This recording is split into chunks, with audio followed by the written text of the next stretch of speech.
Sa isang liblib na baryo sa probinsya ng Quezon, may isang binatang magsasaka na ang pangalan ay Ruben. Siya ay 21 anyos, masipag, at likas na mabait sa kapwa. Lumaki siya sa isang simpleng pamumuhay, kasama ang kanyang mga magulang na kapwa rin mga magsasaka. Sa likod ng kanilang bahay ay may isang napakalaking puno ng talisay na sadyang kinatatakutan ng mga tao sa baryo. Sabi-sabi ng matatanda, may kapre raw na naninirahan sa punong iyon. Marami na ring kwento ang lumabas tungkol sa mga kababalaghan na nangyari sa mga lumalapit dito tuwing hating gabi. Ngunit si Ruben, mula pagkabata, ay parang walang takot na naglalaro malapit sa puno. Hindi niya lubos na pinaniniwalaan ang mga sabi-sabi. Isang dapit hapon, habang nagpapainga si Ruben sa ilalim ng puno ng talisay, matapos ang isang buong araw ng pag-aararo sa bukid, nakaramdam siya ng malamig na hangin at tila ba may mga matang nakatingin sa kanya. Ngunit imbis na matakot, nagpatuloy siya sa pagpapahinga at nagbuntong hininga. Pagod na ako, bulong ni Ruben sa sarili. Bigla niyang narinig ang isang malalim ngunit maamong tinig. Hindi mo ba alam na delikado dito sa lugar na to kapag ganitong oras?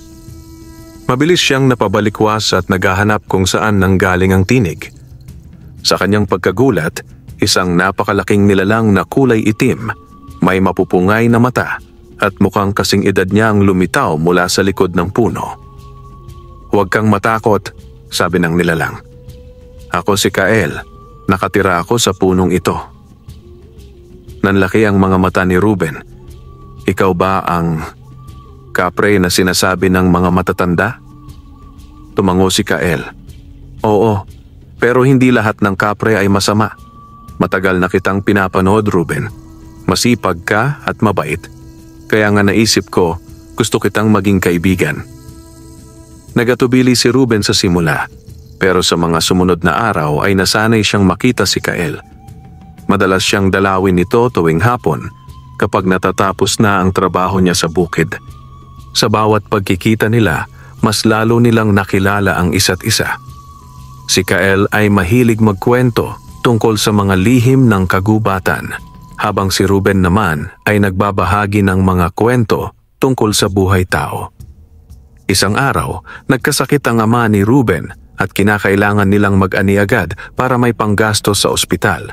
Subalit kulang si Ruben sa tao at hindi alam kung paano matatapos ang gawain. Lingid sa kaalaman ng iba, tinulungan siya ni Kael sa gitna ng gabi. Sa umaga, laking gulat ng mga tao nang makita nilang tapos na ang anihan. Simula noon, lalong tumibay ang kanilang pagkakaibigan. Naging lihim ang pagkakaibigang ito. Isang binatang magsasaka at isang mabuting kapre na kasing edad niya na tila'y tinadhana ang kanilang pagsasama para sa mas malaking layunin. Mula nang tulungan ni Kael si Ruben sa pag-ani, naging mas malalim ang kanilang pagkakaibigan. Hindi lang basta magkakilala, kundi tila magkapatid na rin ang turingan nila. Ngunit kahit ganoon, nagkasundo sila na itatago ang kanilang pagkakaibigan sa lahat, lalo na't maraming tao sa baryo ang takot at may galit sa mga engkanto. Isang gabi, habang nagpapahinga si Ruben sa kanilang kubo, biglang dumating si Kael. May dala itong malaking bungkos ng mga sariwang prutas at gulay mula sa kagubatan.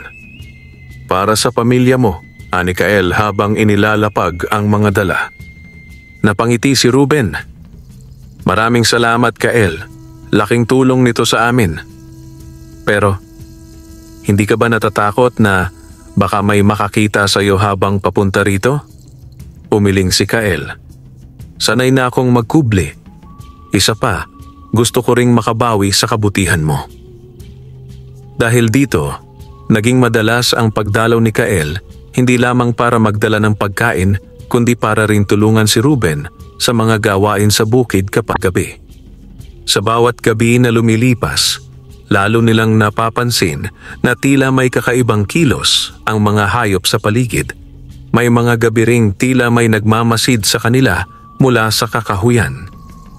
Isang hating gabi, habang nag-uusap sina Ruben at Kael sa ilalim ng puno ng talisay, Biglang may dumaan na malamig na simoy ng hangin. Pareho silang napalingon sa gubat. "Kael, may nararamdaman ka ba?" tanong ni Ruben. Tumitig si Kael sa madilim na kagubatan at sumimangot. May kakaibang presensya. Hindi maganda ang enerhiya nito. May mga bagong nilalang na pumasok sa ating teritoryo. Napakunot ang noo ni Ruben. "Anong ibig mong sabihin?" "Mukhang hindi lang ako ang engkanto sa lugar na ito ngayon," sagot ni Kael. "At hindi sila katulad ko na may mabuting hangarin." Simula noon, naging mapagbantay si Kael. Hindi na siya basta nagpapakita kay Ruben sa bukid sa takot na madamay ito sa anumang panganib. Ngunit si Ruben, sa kabila ng babala, ay hindi iniwan ang kanyang bukid at patuloy sa pagtatrabaho. Mas lalo pa siyang naging maingat at palihim na nagdarasal sa ilalim ng puno ng talisay tuwing umaga. Dumating ang isang gabi na bigla na lamang nawala ang isa sa mga baka ni Ruben. Kinabukasan, natagpuan nila itong patay sa gilid ng bukid. May mga kakaibang sugat na tila hindi gawa ng karaniwang hayop. Kumalat agad ang balita sa baryo. Nabalot ng takot ang mga tao at nagsimula na namang ikalat ang mga kwento tungkol sa masasamang engkanto at aswang. "Kael, kailangan ko ng tulong mo," malungkot na sabi ni Ruben nang magkita sila muli. "Hindi ko alam kung anong nangyayari, pero alam kong may kinalaman ito sa mga sinabi mong nilalang." Tumango si Kael, ang mga matay puno ng determinasyon. "Huwag kang mag-alala, Ruben. Hindi kita pababayaan. Aalagaan ko ang pamilya mo at ang bukid mo. Pero kailangan din nating maghanda dahil baka mas malala pa ang dumating." At doon nagsimula ang mas mahigpit nilang pagbabantay sa paligid. Naging kakampi ni Ruben ang mabuting kapre sa mga darating pang pagsubok. Isang lihim na pagkakaibigan na mas lalo pang titibay habang sinusubok ng mas madidilim na puwersa. Muling sumapit ang gabi sa baryo ni na Ruben at sa bawat patak ng dilim ay lalo ring nadarama ng mga tao ang bigat ng takot. Hindi na lang isang beses nangyari ang pagpatay sa mga alagang hayop. Isa-isa na ring naglaho ang mga manok, kambing at maging mga aso ng mga kapitbahay. Lahat ay nagtataka kung ano ang salarin at ang nag-iisang sisihin nila, ang punong talisay sa likod ng bahay ni na Ruben. "Nakita ko raw si Ruben laging nasa puno," sabi ng isang matandang babae sa tindahan. "Baka naman siya ang may alam sa mga nangyayari." Napapailing si Ruben habang naririnig ang mga usap-usapan. Ngunit pinili niyang manahimik at hindi itanggi ang mga paratang. Alam niyang kung magsalita siya, lalo lamang lalala ang sitwasyon. "Kael," bulong niya isang gabi sa ilalim ng talisay, "hindi ko na alam ang gagawin. Lahat ng tao dito, tinitingnan ako na parang kasabwat ng masama." Mula sa lilim ay lumitaw si Kael. "Ruben, huwag kang mawalan ng loob. Hindi nila alam ang totoo. Pero tama ka, may kakaibang gumagala sa paligid. Kanina lang, may nakita akong mga anino sa kakahuyan. Hindi sila tao at masyado silang mabilis." Kinilabutan si Ruben. Ano bang klaseng mga nilalang iyon? Sumeryoso ang mukha ni Kael. Mukhang mga aswang o kaya'y mga ligaw na espiritu na nagugutom. Hindi ako sigurado, pero isa lang ang tiyak. May masama silang balak. Nagpasya silang magronda sa paligid ng bukid tuwing gabi. Si Kael ang nagbabantay mula sa itaas ng puno habang si Ruben naman ay palihim na naglalakad sa paligid. Dala ang kanyang gulok at isang maliit na bote ng asin at bawang. Mga payo ng matatanda para sa proteksyon. Minsang gabi, habang nag-iikot si Ruben, may narinig siyang kaluskos mula sa palayan. Mabilis siyang nagkubli sa mga tuyong damo at pilit sinilip ang pinanggagalingan ng ingay. Doon niya nakita ang tatlong nilalang, payat, maputla at mahahaba ang mga kuko. Mukha silang gutom at tila nag-uusap sa isang kakaibang wika. "Kael," bulong ni Ruben sa hangin, umaasang naririnig siya ng kaibigan. Biglang bumagsak mula sa taas ng puno si Kael at humarap sa mga nilalang. "Ano ang ginagawa ninyo rito sa lupain ko?" Malakas niyang sigaw. Nagulat ang mga nilalang at mabilis na umatras. Ngunit hindi sila natakot. Sa halip, naggitngit ang mga ito at humanda sa pag-atake. Mabilis ang kilos ni Kael. Isang hampas ng kanyang higanting kamay ang nagpabagsak sa isa sa mga nilalang. Ang dalawa naman ay nagsipagtakbuhan papasok sa kagubatan. Lumapit si Ruben kay Kael. "Ano yon? Anong klaseng mga nilalang sila?" Hinawakan ni Kael ang sugatang nilalang na halos di na makagalaw. Mga gutom na nilalang ito, Ruben. Hindi sila basta-basta umaatake kung walang matinding dahilan. May nagsulsol sa kanila at gusto kong malaman kung sino. Tumango si Ruben, bagamat hindi maitago ang kaba sa kanyang dibdib. "Ano ang gagawin natin ngayon?" Pinikit ni Kael ang mga mata at mariing nagsalita. "Kailangan nating bantayan ang buong baryo. Hindi lang ikaw ang nasa panganib, Ruben. Lahat ng tao rito maaaring madamay." At sa gabing iyon, nagdesisyon sila na hindi lang protektahan ang bukid kundi ang buong baryo na rin. Isang lihim na laban ang kanilang sisimulan. Isang magsasakang may pusong matapang at isang kapring tapat sa kaibigan. Simula nang masaksihan ni Ruben ang tunay na panganib na kinahaharap nila, lalo siyang naging mas determinado. Hindi lang pala ang bukid niya ang target kundi ang buong baryo. Sa tulong ni Kael, nagsimula silang magplano kung paano mapoprotektahan ang lahat. "Kael," sabi ni Ruben habang nakaupo sila sa lilim ng talisay, "paano natin mapapangalagaan ang buong baryo kung tayong dalawa lang?" Napangiti ang kapre. "Hindi lang tayo. May mga kaibigan akong engkanto rin na mababait. Hindi tayo nag-iisa, Ruben." Kinabukasan ng gabi, tinipon ni Kael ang ilang nilalang mula sa kagubatan. Isang duwendeng mahilig sa mga halamang gamot, isang tikbalang na bantay ng kagubatan, at isang diwata na may kakayahang gamutin ang mga sugat. Nagulat si Ruben nang makita ang mga ito. Bagamat takot sa simula, naramdaman niyang mababait ang mga bagong kakampi nila. "Hindi ko akalain na ganito pala kayo kabait," sabi niya. "Lagi kasi kaming tinatakot ng mga matatanda sa mga kwento tungkol sa inyo." Tumawa ang duwende. "Hindi lahat ng engkanto masama. Marami sa amin, tahimik lang at nagbabantay ng kalikasan." Nagsimula silang gumawa ng mga proteksyon sa paligid ng baryo. Nagtanim sila ng mga halamang makakapagtaboy ng masasamang espiritu, bawang, luya at mga dahon ng saging. Ang tikbalang naman ay naglagay ng mga palatandaan sa gubat para maligaw ang masasamang nilalang. Si Kael at Ruben, sa tulong ng diwata, ay nagtayo ng isang lihim na altar sa ilalim ng talisay para magdasal ng proteksyon sa lahat. Ngunit isang gabi, habang abala sila sa pagpapatrolya, biglang nagbago ang simoy ng hangin.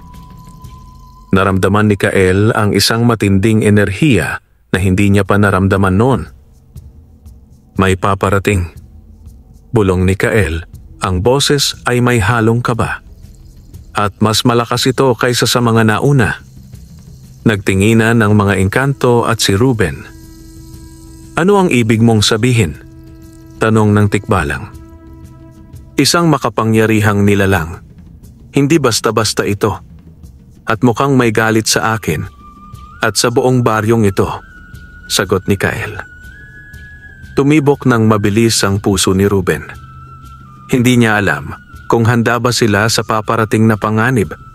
Ngunit sa kabila ng takot, hindi siya umurong.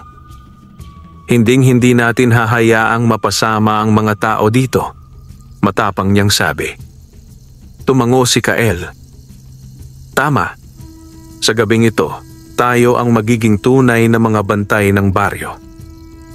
At doon, habang unti-unting sumisilip ang buwan sa madilim na ulap, naghanda sila sa isang laban na hindi pa nila naranasan sa buong buhay nila. Makalipas ang ilang araw ng paghahanda at pagbabantay, tila naging tahimik ang baryo. Walang mga bagong insidente ng pagkawala ng mga hayop o kakaibang pangyayari.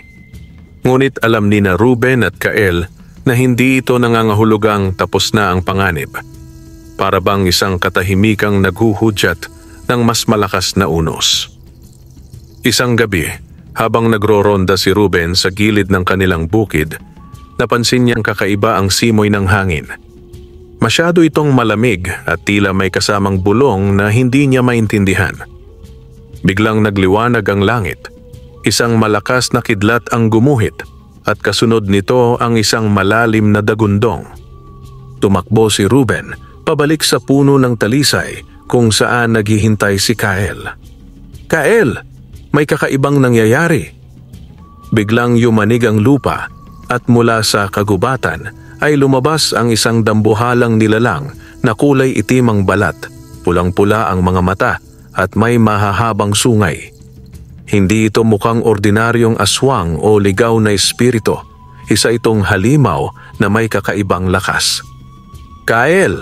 Sigaw ni Ruben. Ano yan?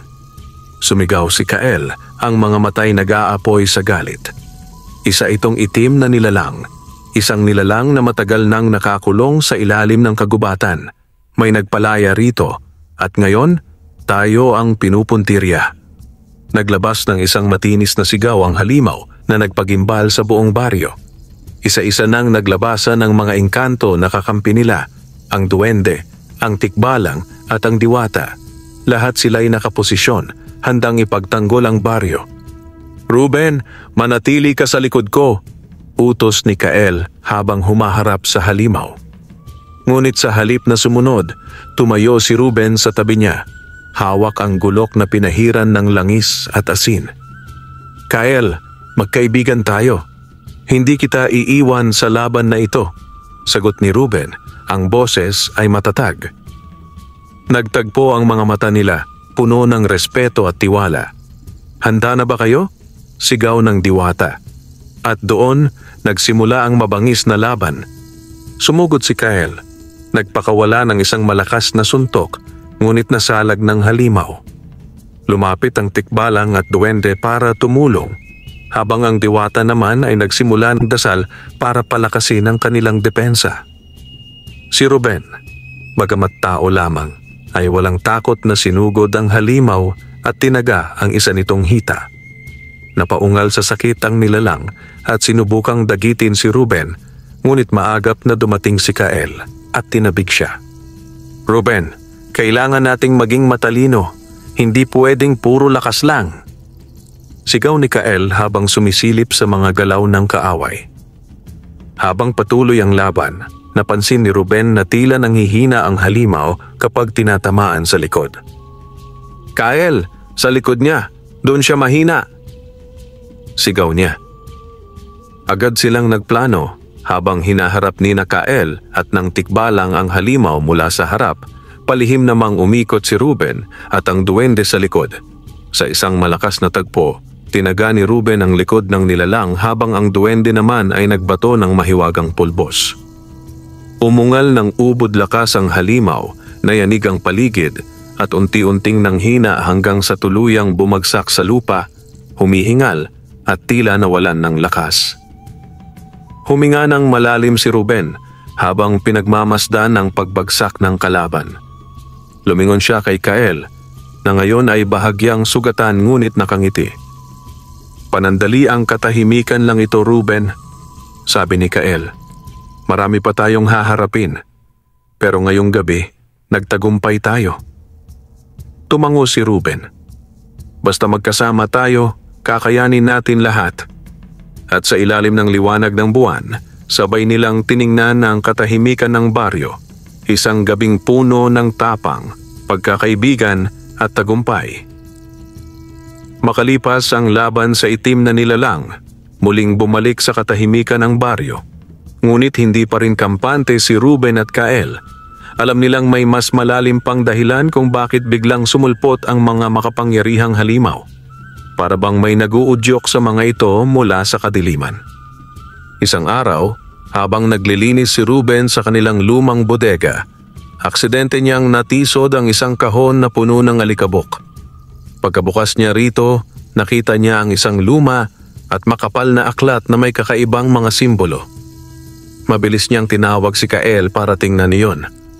Pagdating ni Kael, agad niyang napansin ang aklat. "Saan mo nakuha to, Ruben?" Tanong ni Kael, halatang nagulat. "Sa bodega namin. Hindi ko alam kung bakit ngayon ko lang nakita. Sa tingin mo ba, may kinalaman ito sa mga nangyayari?" Dahan-dahang binuklat ni Kael ang mga pahina. Nakasulat doon ang mga sinaunang kwento tungkol sa mga engkanto, kapre at iba pang nilalang. Pati na rin ang mga lihim tungkol sa mga proteksyon at sumpa. Isang pahina ang agad na tumawag ng pansin nila. Isang kwento tungkol sa isang makapangyarihang engkantong itinapon sa ilalim ng kagubatan at pinagtulungan ng mga kapwa engkanto upang ikulong. "Ruben," sabi ni Kyle habang seryoso ang tingin, "ito ang nilalang na hinarap natin. At ayon dito, may isang taong-tao ang may kakayahang makalaya ito. Isang traidor." Nanlamig si Ruben. "Ibig sabihin, may nagtaksil sa atin?" Tumango si Kael. "At hindi pa tapos ang laban natin. Isa lang ang itim na nilalang sa mga pinakawalan. Ayon dito, may iba pang mas malalakas na nilalang na maaaring lumaya." Habang pinag-aaralan nila ang aklat, natuklasan din nila ang isang bahagi kung saan maaaring mas mapalakas pa ni Kael ang kanyang kapangyarihan gamit ang mga elemento ng kalikasan, apoy, hangin, lupa at tubig. Ngunit may kapalit. Kailangang ialay ni Kael ang isang bahagi ng kanyang lakas bilang proteksyon sa baryo. "Handa akong gawin ito," sabi ni Kael nang walang pag-aalinlangan. "Ayoko, Kael," sagot ni Ruben. "Masyado kang nagsasakripisyo. Hindi ko kayang makita kang mahirapan." Ngunit ngumiti si Kael. "Ito ang papel ko, Ruben. Ako ang tagapagbantay at ikaw ang kaibigan ko. Hindi ko hahayaang mapahamak ka." Kinagabihan, nagtipon muli ang kanilang grupo sa ilalim ng talisay para simulan ang ritual. Pinagitnaan nila si Kael habang bumubulong ng mga dasal ang diwata at naglatag ng mga anting-anting ang duwende. Inihanda ni Ruben ang mga halamang kailangan sa ritual. Habang umaalon ng liwanag mula sa kanilang gitna, naramdaman ni Ruben ang bigat ng desisyon ni Kael. Nagliwanag ng husto ang paligid at nang matapos ang seremonya, bumagsak si Kael sa lupa, pagod at hingal na hingal. "Ayos ka lang ba?" tanong ni Ruben habang inalalayan siya. "Mas malakas na ako ngayon, pero mas mahina na rin ang aking buhay," sagot ni Kael, habang may halong lungkot at tapang ang mga mata. "Pero para sa baryo, sulit ang lahat." Napapikit si Ruben, pinipigilan ang luha. "Hindi kita bibiguin, Kael. Magkasama tayo sa laban na to." Sa gabing iyon, tahimik na nagbantay si Ruben sa tabi ni Kael, habang ang mga bituin sa langit ay tila saksi sa kanilang matatag na pagkakaibigan at sa bagong pagsubok na muling darating. Lumipas ang ilang araw mula nang gawin ang ritual na nagpalakas kay Kael. Bagamat bahagyang nanumbalik ang katahimikan sa baryo, ramdam ni na Ruben na hindi iyon magtatagal. Minsan sa gabi, tila may mga matang nakamasid mula sa dilim, at ang hangin ay nagdadala ng mga bulong na nagmumula sa kung saan. Isang hapon, habang naglalakad si Ruben sa gilid ng palayan, napansin niya ang isang kakaibang anino sa malayo. Mabilis siyang nagtago sa likod ng punong kawayan at pinagmamasdan ito. Isa itong matangkad na lalaki, balot ng itim na kapa, at may daladalang baston na tila puno ng mga ukit na mahika. Pagkauwi niya, agad niyang isinalaysay ito kay Kael. "Kael, may kakaiba akong nakita. Hindi siya halimaw, pero hindi rin siya mukhang ordinaryong tao." Matalim ang tingin ni Kael. "Ruben, baka siya ang traidor na binabanggit sa aklat." Kinagabihan, nagtipon ang kanilang grupo para pag-usapan ang bagong banta. "Kailangan nating magbantay ng mahigpit," sabi ng diwata. "Kung siya nga ang traidor, malapit na naman tayong harapin ang panibagong panganib. Habang nag-uusap sila, biglang lumamig ang paligid. Ang mga dahon ng talisay ay unti-unting nalaglag kahit walang hangin. Tumingin sila sa paligid. May presensya na namang kakaiba. Biglang sumulpot sa gitna nila ang lalaki sa itim na kapa. Ako si Don Lucio, anya. Ang boses ay malamig at puno ng yabang. Ako ang tagapagdala ng bagong panahon sa baryong ito. At simula ngayon, hindi na kayo makikialam. Agad nagbantay si Kael, handang ipagtanggol si Ruben at ang iba pang engkanto. Hindi ka namin hahayaan, hindi ka maaaring manira dito. Ngumiti si Don Lucio at mula sa kanyang baston ay lumabas ang makapal na usok na bumalot sa kanila.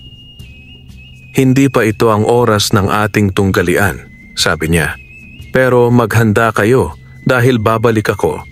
At kapag dumating ang tamang sandali, luluhod kayong lahat sa akin. At sa isang iglap, naglaho si Don Lucio. Naiwan ang malamig na hangin at ang bigat ng kanyang banta. Tahimik ang lahat. Tumingin si Ruben kay Kael, puno ng kaba. Kael, ano na ang gagawin natin? Malalim na nag-isip si Kael bago sumagot. Lalaban tayo. Hindi tayo titigil hanggat hindi natin napoprotektahan ang baryo. Pero kailangan natin ng tulong. Kailangan nating hanapin ang iba pang kakampi. Sa gabing iyon, sa ilalim ng liwanag ng buwan, pinagtibay ni Ruben at Kael ang kanilang panata na hindi nila hahayaang manaig ang kasamaan kahit gaano pa ito kalakas. Matapos ang mapanganib na pagharap kay Don Lucio, lalong naging determinado sina Ruben at Kael na palakasin ang kanilang depensa. Alam nilang hindi na sapat ang kanilang lakas para labanan ng bagong banta. Kailangan nila ng tulong mula sa iba pang mga nilalang na may kakayahan ding ipagtanggol ang baryo. Kael, sino-sino pa kaya ang pwede nating tawagin? Tanong ni Ruben habang nakatingin sa paligid ng kagubatan. May alam akong mga kaibigan sa malalayong lugar, sagot ni Kael.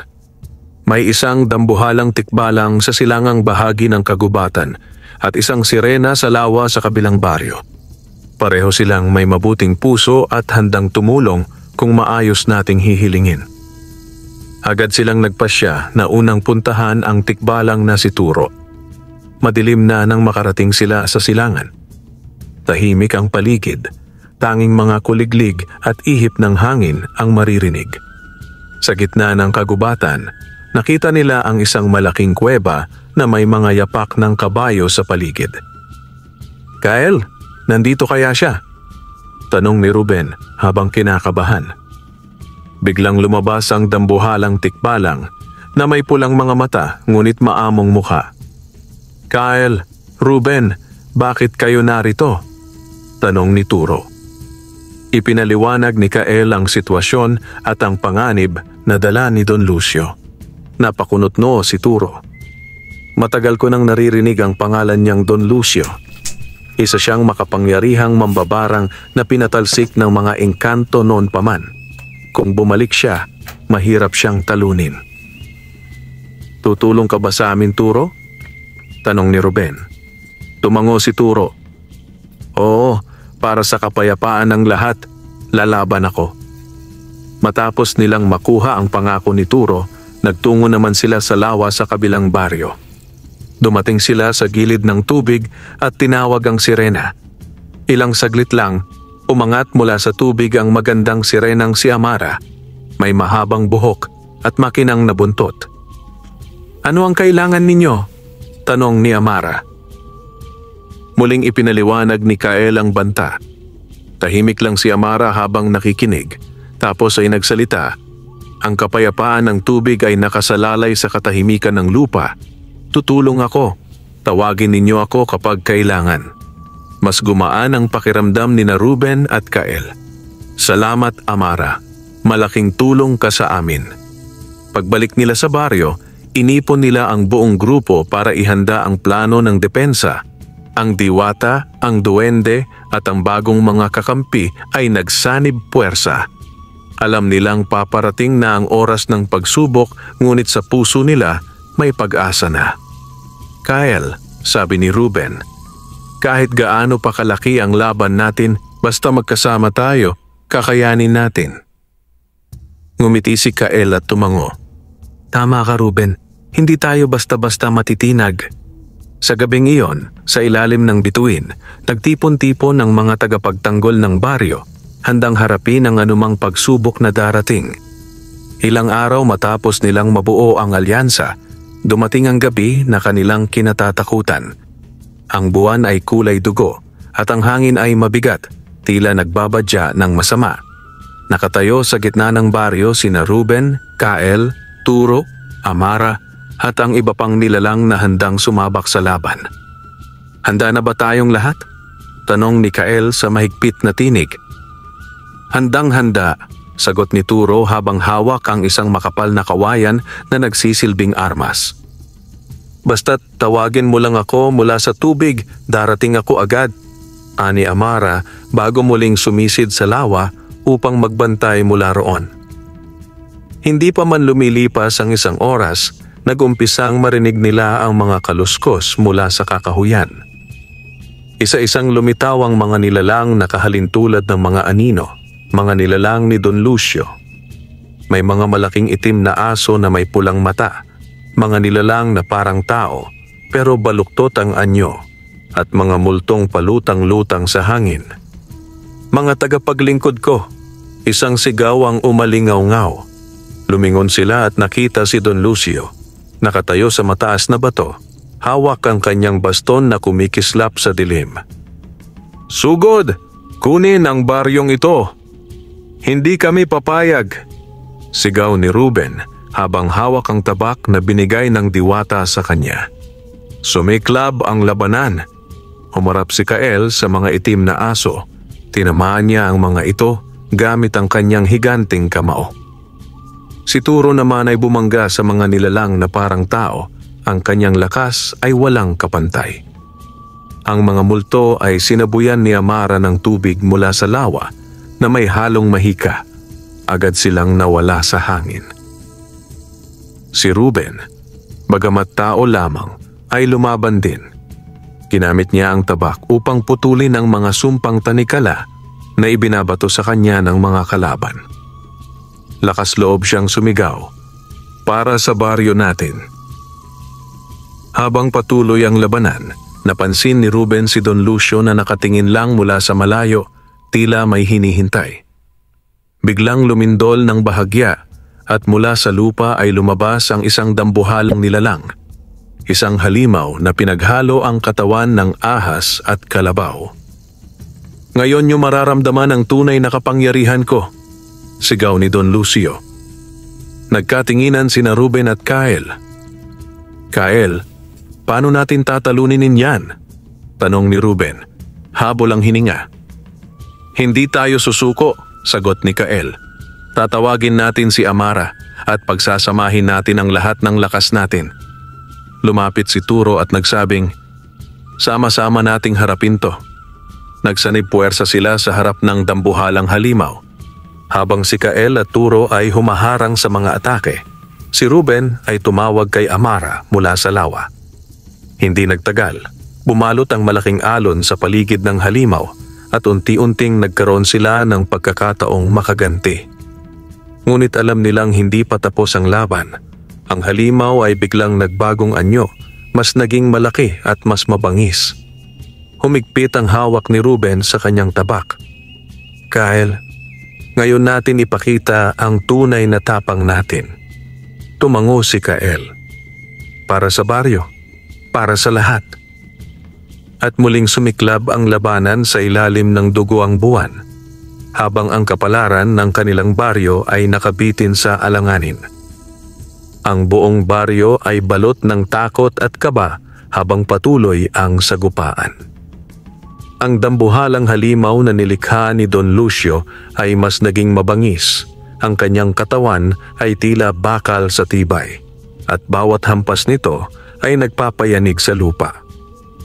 Humigpit ang pagkakahawak ni Ruben sa kanyang tabak, habang si Kyle at Turo ay patuloy na humaharap sa halimaw. Hindi tayo pwedeng matalo, sigaw ni Ruben. para ito sa baryo, sa mga mahal natin sa buhay. Biglang lumitaw muli si Amara. Nagbitbit ng dambuhalang alon na nagbuhos ng malakas na enerhiya sa halimaw. Sumigaw si Amara, "Ngayon ang pagkakataon ninyo," habang mahina siya. Nagkasabay-sabay sina Kael, Turo at Ruben sa paglusob. Si Kael ang naunang sumugod, ginamit ang buong lakas niya upang pukpukin ang ulo ng halimaw gamit ang malaking bato. Si Turo naman ay ginamit ang kanyang mga sanga at ugat mula sa lupa upang itali ang katawan ng halimaw, habang si Ruben ay tumalon sa ibabaw nito, hawak ang mahiwagang tabak. "Para sa lahat ng umaasa sa atin," sigaw ni Ruben habang itinarak ang tabak sa puso ng halimaw. Isang malakas na ungol ang kumawala mula sa halimaw. Nagliyab ito at unti-unting naglaho kasabay ng pagbagsak ng katawan nito sa lupa. Sa kabilang dako, nakita nilang si Don Lucio ay napaluhod, halatang nanghihina. Hindi kayo dapat nanalo," mahina niyang sabi bago siya tuluyang naglaho sa ulap ng itim na usok. Tahimik ang paligid matapos ang laban. Ang mga nilalang ay nagkatinginan, tila hindi makapaniwala sa kanilang tagumpay. Si Kael ay lumapit kay Ruben at niyakap siya. "Nagtagumpay tayo, Ruben, dahil sa tapang mo at sa pagkakaisa natin." Lumapit si Turo at ngumiti. "Hindi basta-basta matitinag ang baryong ito hanggat magkasama tayo." Sumisid si Amara pabalik sa lawa, ngunit bago iyon, nagsalita siya. "Tandaan ninyo, kahit anong laban pa ang dumating, tawagin niyo lang kami." Mula noon, naging tahimik at payapa ang baryo. Si Ruben ay naging simbolo ng tapang at pagkakaibigan, isang binatang magsasaka na naging kaibigan ng isang kapre at mga nilalang ng kalikasan. Lalong tumibay ang samahan ni na Ruben at Kael at naging bantay sila ng baryo laban sa anumang panganib. At tuwing gabi, sa ilalim ng liwanag ng buwan, makikita si Ruben at Kael na nagkukwentuhan sa ilalim ng malaking puno ng talisay. Paalala na minsan, ang pinaka hindi inaasahang pagkakaibigan ang siyang magdadala ng pinakamatibay na proteksyon at pagmamahal. Wakas.